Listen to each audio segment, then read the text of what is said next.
J'ai fondé l'Université des patients en m'appuyant tout simplement sur mon expérience de plus de 30 ans avec des malades chroniques. J'ai suivi dans les années 80 des malades qui avaient été infectés par le VIH-Sida.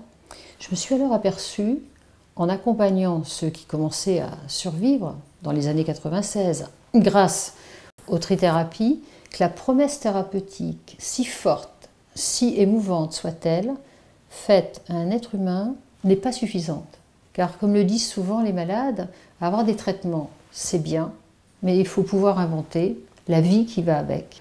Cette université des patients a consisté dans un premier temps à ouvrir aux malades chroniques un accès à toutes les formations diplômantes en éducation thérapeutique que je dirigeais. Le succès a été immédiat.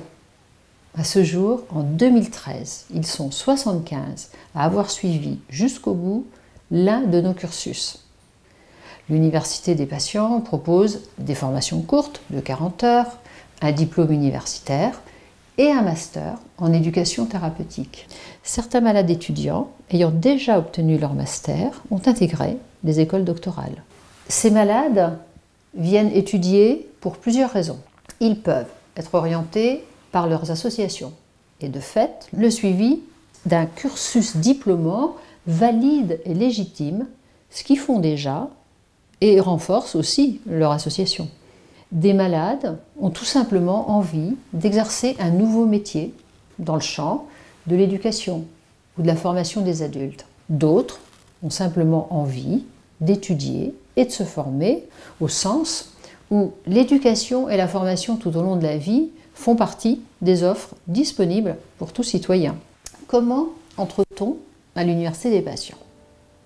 Le processus d'inscription commence par une prise de contact avec le service de validation des acquis de notre université afin de pouvoir bénéficier d'une orientation personnalisée et adaptée.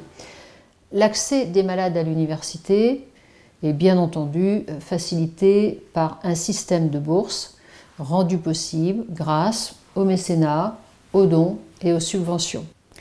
L'ouverture de l'université aux malades et leur inclusion dans des parcours diplômants a des retombées importantes. Elle répond à une attente chez les malades qui retrouvent leur sentiment d'utilité sociale et leur confiance en soi. Étudier à l'université sur un sujet qui les touche de près, l'éducation thérapeutique, leur permet de s'inscrire dans une trajectoire concurrente avec celle de la maladie, mais complémentaire avec celle de leurs soins et de leur traitement. Ils disent qu'ils vont mieux, qu'ils ont plus de force, plus d'énergie. Certains trouvent du travail dans le champ de la santé et de l'éducation. D'autres évoluent dans leur poste ou encore créent des projets innovants. Nous sommes dans une société de la connaissance et à l'ère numérique, on peut dire que nous sommes tous constamment dans des auto-apprentissages. Alors pourquoi ne pas optimiser toutes ces démarches de croissance cognitive? C'est avec ces certitudes que je souhaite aujourd'hui donner un nouvel élan à l'Université des patients en transformant ce qui a commencé en un véritable projet d'envergure qui permettra de déployer les savoirs et connaissances acquises. Avec un nombre suffisamment important de patients diplômés, qui ne peut être atteint que par un processus structuré d'extension, nous serons en mesure d'apporter une nouvelle dimension à la prise en charge des malades chroniques.